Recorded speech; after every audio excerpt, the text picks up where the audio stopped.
우리에게 항상 무한하신 은혜를 베푸시는 목자 되신 하나님을 찬양합니다. 우리 콜리나 중창단과 또 에보린 여성 찬대의 찬양으로 또 하나님께 영광을 돌렸습니다. 이 시간 잠시 기도하고 주의 말씀을 듣겠습니다. 사랑과 은혜가 풍성하신 아버지 하나님 감사를 드립니다. 그 무한하신 은혜로 이 거룩한 주일 아침부터 이 시간까지 인도하여 주시고 또 주 앞에 찬양하고 기도하며 주의 말씀을 듣고 예배할 수 있는 은혜를 베풀어 주시니 감사를 드립니다.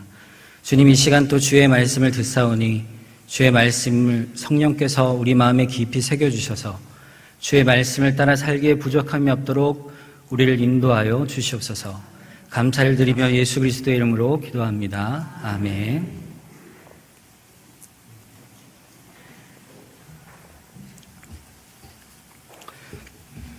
네, 오늘 시편의 1편 말씀을 계속 살피고 있습니다.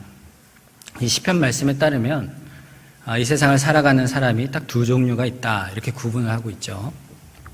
한 종류는 복 있는 사람이고 또 한 종류는 멸망할 사람이다, 이렇게 말을 하고 있습니다. 즉, 복 있는 사람은 의인이요, 또 심판에 이를 사람은 악인이다, 이렇게 정의를 하고 있습니다. 이것은 마치 영원한 평행선을 따라가는 그러한 두 선과 같이 결코 만날 수 없는 그러한 인생을 살아간다고 오늘 본문은 계속해서 말씀을 하고 있습니다.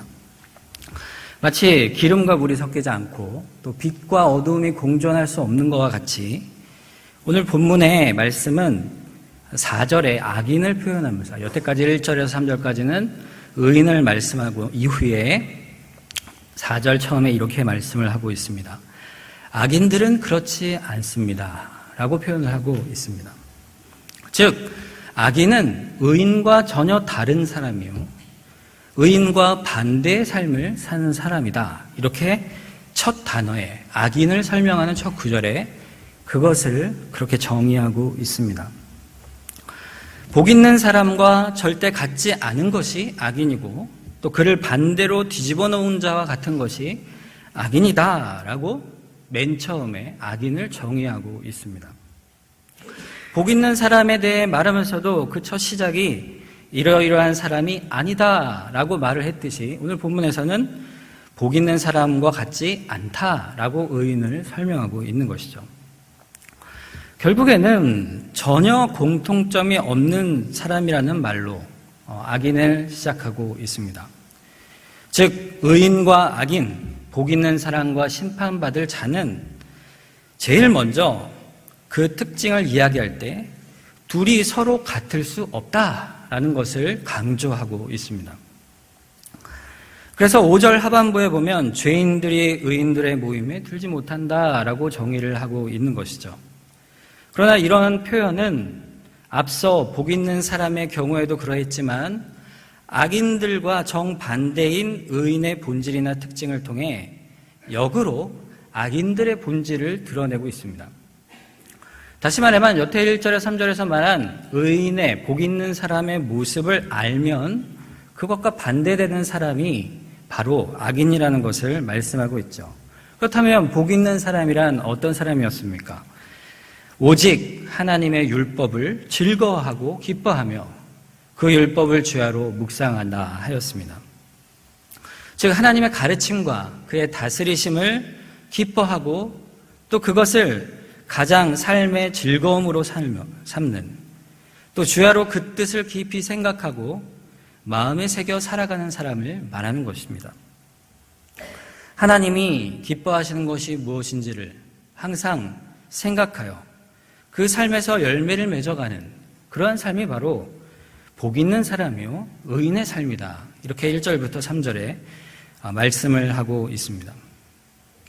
그래야 그런 사람은 무엇을 하든지 하나님의 가르침을 따라 생각하고 행동하며 하나님이 옳다 하신 것을 삶의 목적으로 삼아 살아가게 됩니다. 그러므로 하나님의 말씀에 겸손하여 순종하고 그 말씀을 기뻐하는 것입니다. 그렇다면 반대로 악인이 그렇지 않으면 어떠한 것이겠습니까?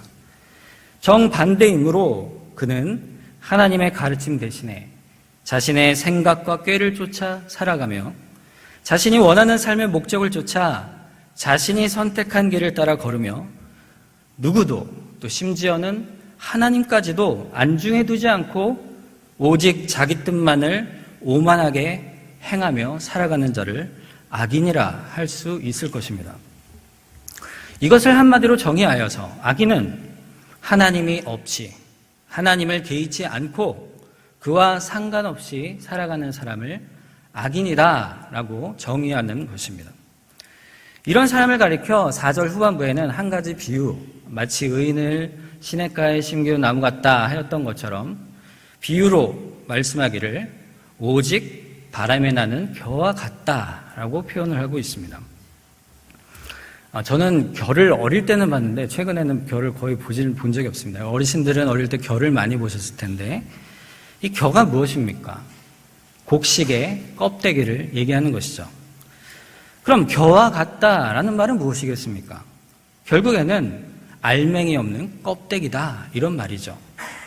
하나님 없이 사는 자, 하나님의 뜻을 떠나서 자기의 뜻만을 따라 살아가며 하나님이 원하는 방식을 피하여 오만하게 살아가는 그러한 악인은 결국 어떤 자냐? 알맹이 없는 껍질과 같은 자다라는 말씀인 것입니다. 그러나 사실 세상은 이런 껍데기 같은 사람들을 너무나도 높이고 좋아합니다. 마치 어떤 철학자들이 또는 어떤 사람들이 자신이 높다고 증거할 때 사람은 무엇에 종속되어서는 안 되고 무엇에 노예도 되어서는 안 된다. 떳떳하게 자기 소신을 따라 살아가고 또 후회 없이 살아가는 것이 가장 멋진 인생이다라고 주장하는 것이 세상의 가치입니다. 동성애도 그런 예 중에 하나겠죠. 동성애도 인정하는 것이 마치 사회적 풍조의 의로운 행위처럼 여겨지고 또 낙태나 그 밖에 모든 성경에서 그 많은 그러한 행위들을 행하는 것이 마치 세상에서 잘난 것처럼 여겨지는 것이 세상의 가치요 모습입니다.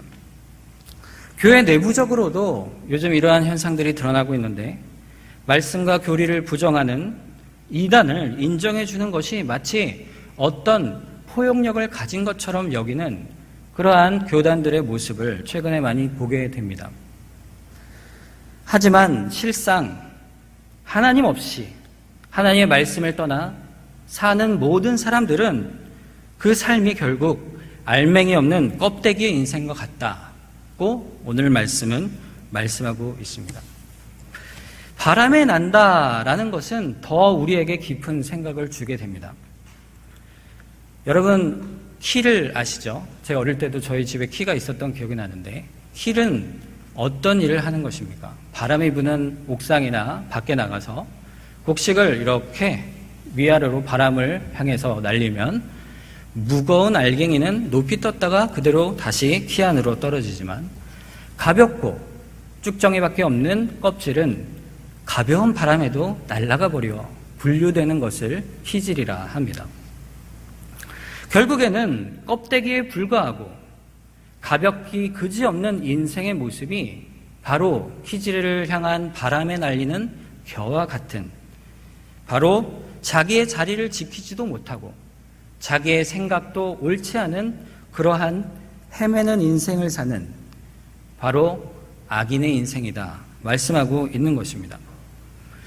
이러한 사실을 베드로서 2장에서는 이렇게 표현하고 있습니다. 주께서 경건한 자는 시험에서 건지실 줄 아시고 불의한 자는 형벌 아래에 두어 심판날까지 지키시며 특별히 육체를 따라 더러운 정욕 가운데서 행하며 주관하는 일을 멸시하는 자들에게는 형벌할 줄을 아시느니라.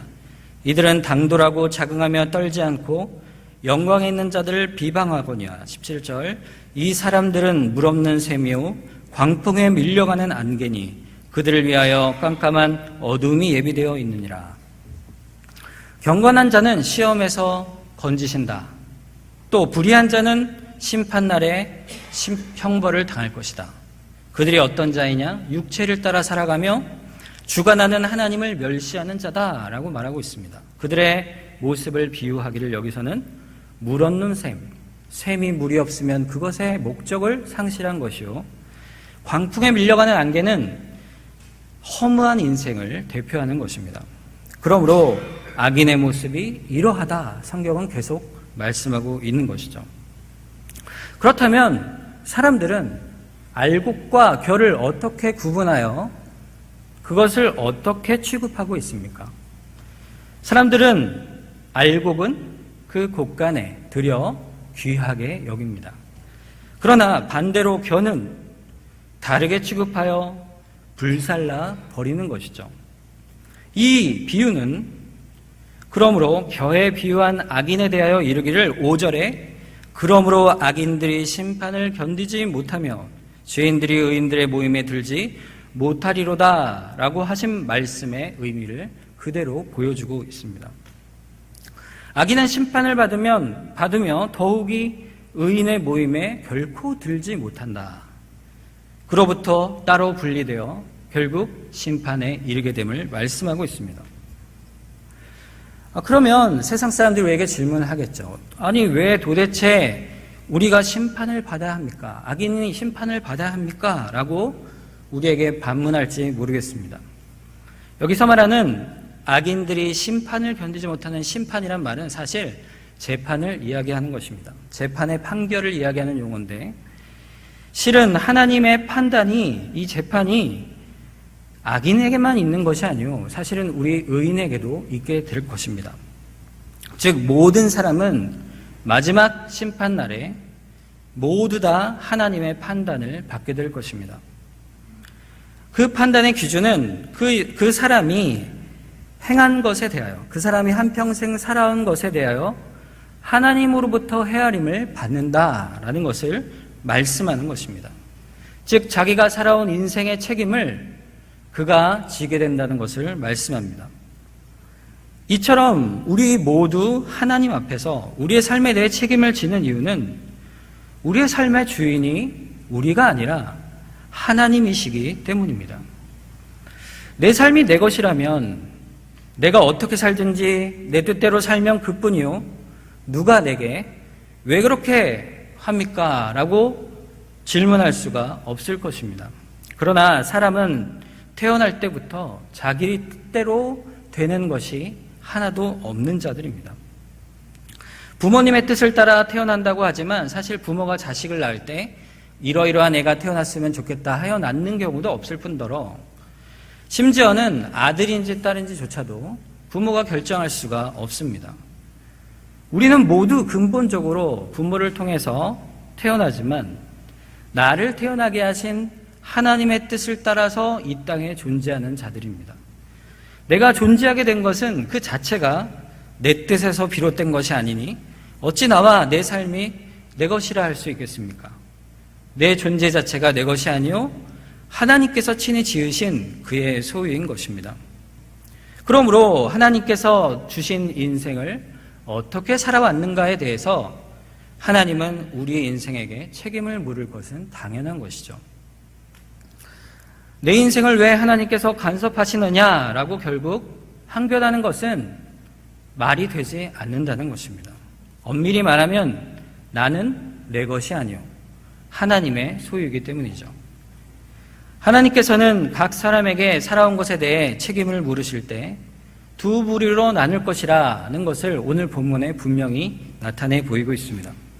하나님의 가르침과 다스림을 따라 그 기뻐하며 그 풍성한 물에 뿌리를 대고 시절을 따라 열매를 맺어 알곡으로 살아가는 의인의 인생이냐, 아니면 껍데기와 같이 무의미한 인생으로 살아온 악인의 인생이냐를 그 삶의 내용과 가치를 통해 하나님께서 판단하시게 될 것입니다.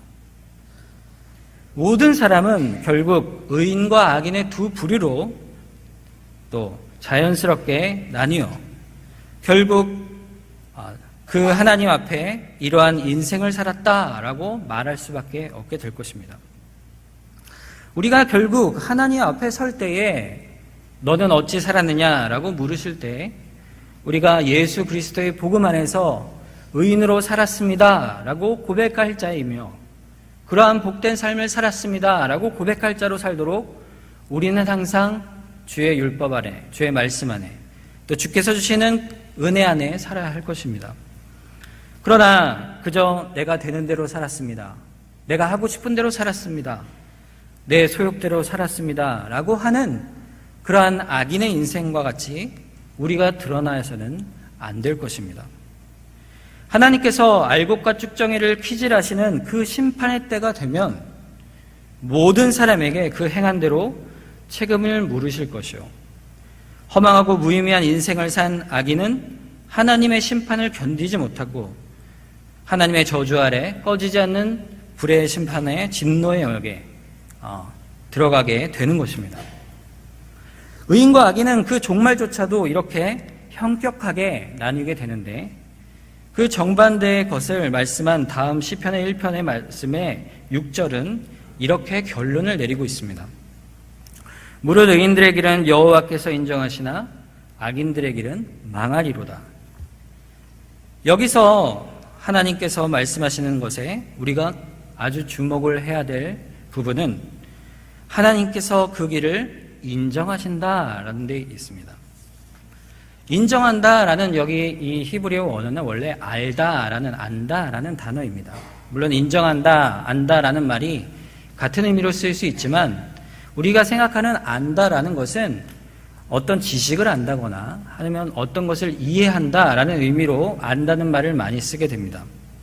하지만 우리가 누구를 안다, 어떤 인격적 대상을 안다 할 때에는 단지 그가 어떤 이름을 가지고 있고 또 키가 얼마나 크고 주 어디에 살고 이런 단편적 지식을 얘기하는 것이 아니고 그와 더 깊이, 그와 더 가까이 관계를 맺고 있다라는 사실을 말하는 것입니다.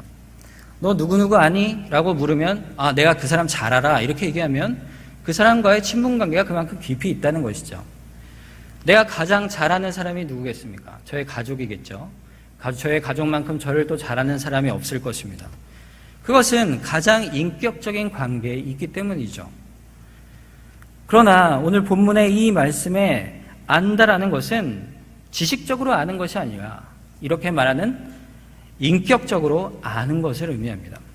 성경에서 한 예를 찾아보자면 하나님께서 아담과 하와를 창조하신 후에 부부로 그들을 맺어주실 때 아담과 하와가 동침하는 것에 대해서 아담이 하와를 알았다라고 똑같은 단어로 그것을 쓰게 됩니다. 이것은 단지 육체적으로 가까워지는 그러한 관계만 이야기하는 것이 아니라 그것을 빌려서 남편과 아내가 가장 서로 간에 가까운 관계임을 보여주는 것이다 할 수 있습니다. 오직 부부 관계에서만 볼 수 있는, 경험할 수 있는 특별한 알미, 바로 부부의 하나됨이다 라고 말씀을 하고 있는 것이죠. 이러한 관계의 뜻에 대해서 사도 바울은 에베소서 5장 31절과 32절에 이렇게 말씀을 합니다. 그러므로 사람이 부모를 떠나 그의 아내와 합하여 그 둘이 한 육체가 될지니 이 비밀이 크도다. 나는 그리스도와 교회에 대하여 말하노라 라고 말씀하고 있습니다.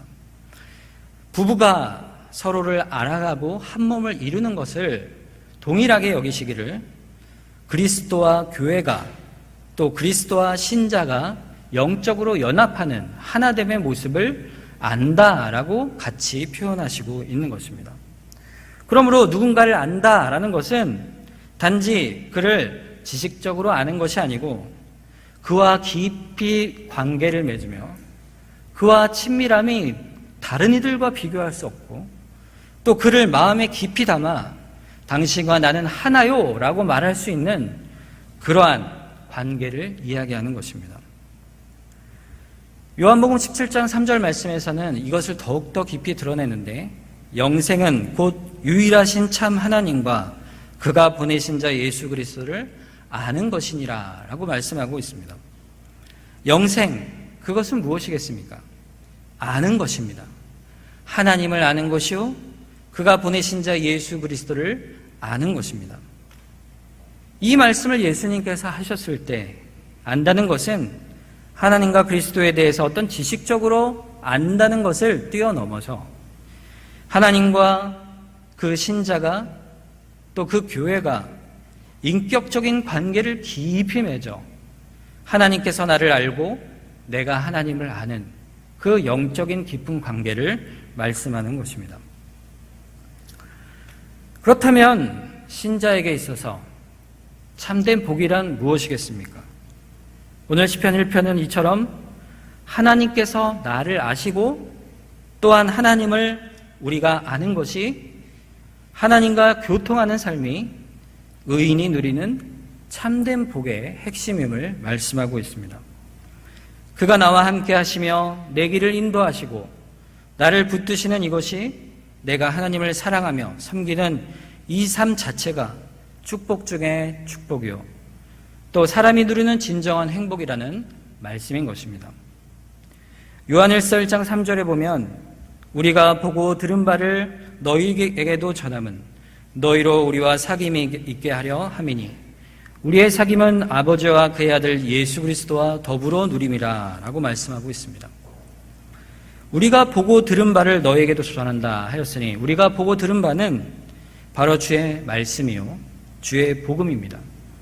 여호와의 율법을 따라 즐거워하고 그것을 묵상하는 삶, 그 율법 안에 기쁨으로 여호와를 따라 살아 열매 맺는 삶, 그것이 바로 하나님과 깊은 관계를 유지하며 하나님을 아는 삶이라 말씀하는 것입니다.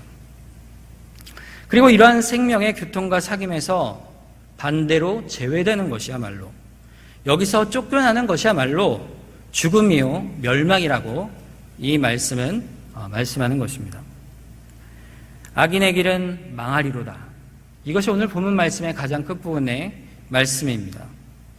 망한다라는 것은 어떤 것입니까?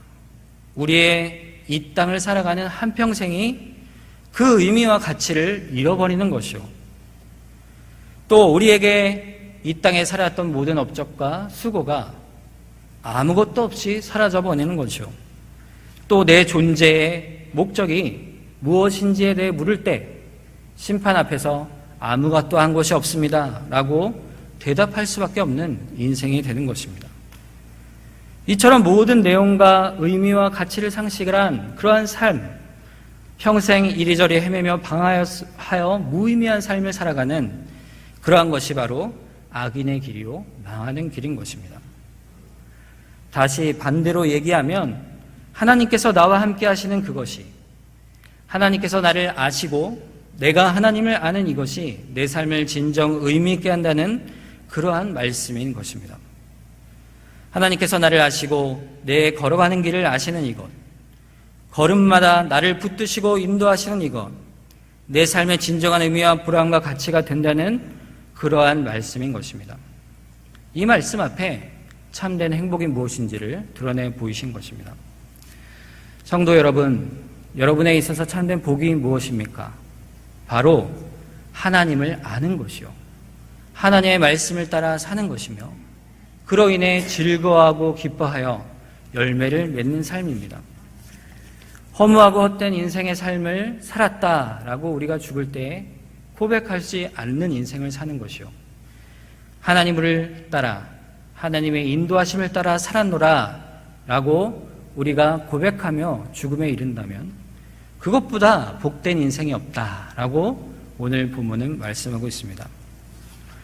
시편 1편의 말씀을 우리가 분명히 기억하며 살아야겠습니다. 우리의 인생의 복, 참된 복이 무엇인지, 하나님 안에 살아가는 것이 무엇인지를 기억하시며 또 그러한 참된 복으로 살아가시는 여러분 되시기를 주님의 이름으로 축원합니다.